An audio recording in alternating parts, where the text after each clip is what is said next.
Salamo fa 4:20.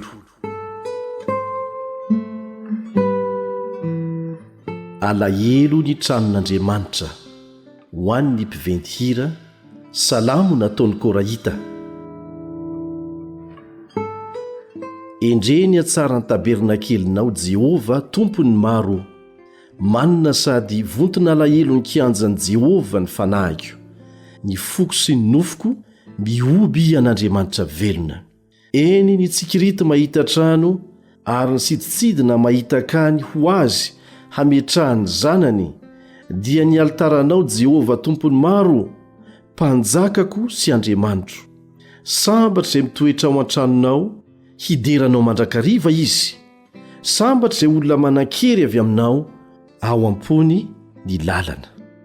Raha mandeha mamaky ny lohasaha baka izy, dia ataony misy loharano izany, ary ny lohaorana manaro-pitahiana azy. Miampy hery ny ampandehanana izy, samy miseho anatren'Andriamanitra anyziona izy rehetra. Jehovah Andriamanitry ny maro, enoy ny fivavako.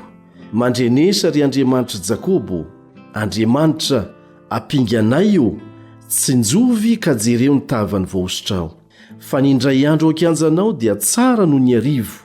Aleoko mipetraka eo amin'ny tokona ambaravaran'ny tranon'Andriamanitra, toy izay mitoetra ao andainy ratsy fanahy.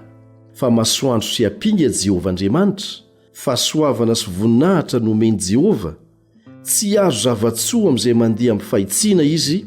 Jehovah tompony maro, sambatra izay olona mahatoky anao.